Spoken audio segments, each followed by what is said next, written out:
Fresh strains have surfaced between Washington and Kabul after U.S. President Donald Trump issued an uncompromising warning over Afghanistan's Bagram Airbase, a site that was once the centerpiece of America's military footprint in the region.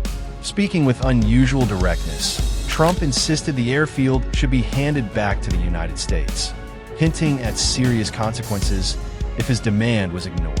His statement has not only stirred memories of America's 20-year war in Afghanistan, but also triggered speculation about whether Washington might be considering a new strategic gamble in the country it left behind in 2021.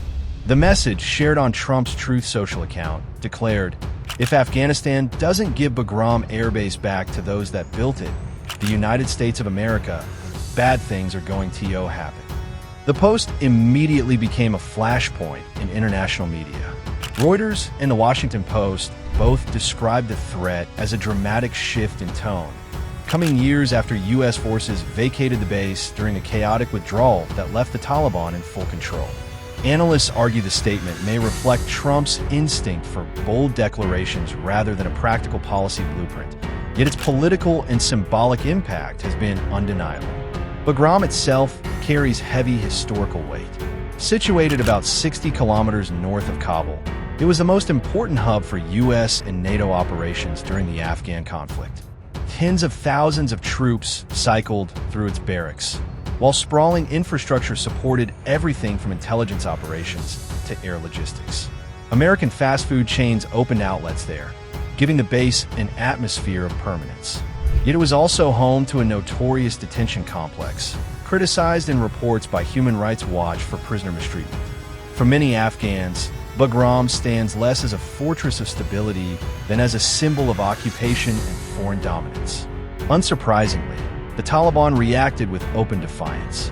Defense Ministry Chief of Staff Fasahuddin Fitrat declared on Afghan state media that not even an inch of the country's territory would be ceded under any circumstances.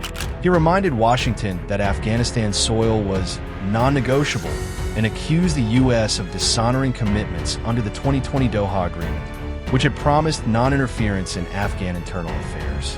According to Al Jazeera, Taliban spokesman framed Trump's words as provocative rhetoric aimed at undermining Afghan sovereignty rather than a genuine proposal. The Doha deal, signed in Trump's first term, is now a point of irony. At the time, the accord was hailed as a breakthrough, laying the groundwork for U.S. withdrawal in exchange for Taliban security assurances. As BBC News notes, Trump himself celebrated the agreement as a step toward ending America's endless wars. Yet his latest remarks appear to contradict those commitments, fueling confusion over whether he now seeks to undo his own legacy in Afghanistan. Military experts caution that Trump's demand is far from straightforward. According to assessments shared with the New York Times by unnamed Pentagon officials, re-establishing control over Bagram would require a significant deployment, possibly 10,000 or more troops, with advanced air defenses to protect the site from Taliban, ISIS-K, and al-Qaeda attacks. RAND Corporation analysts add that even if the Taliban allowed a partial U.S. presence, the base would remain highly vulnerable in the region's volatile security environment. Beyond Afghanistan itself, regional politics complicate matters further. Iran, which has repeatedly clashed with Washington, could see a renewed American foothold as a direct threat.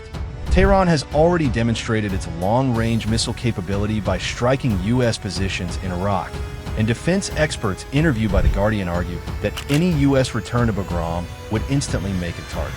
Pakistan, China, and Russia are also watching closely, wary of an American re-entry into Central Asia that could alter the regional balance of power. Trump's remarks also reveal a broader pattern. Throughout his political career, he has displayed a fascination with strategic assets abroad, famously suggesting that the U.S. should have kept the oil in Iraq and even proposing to buy Greenland from Denmark. His framing of Bagram as something built by America reflects this worldview, casting international infrastructure as property that the U.S. can claim. Critics, however, argue this rhetoric risks inflaming nationalist sentiment and alienating even America's limited partners in Afghanistan.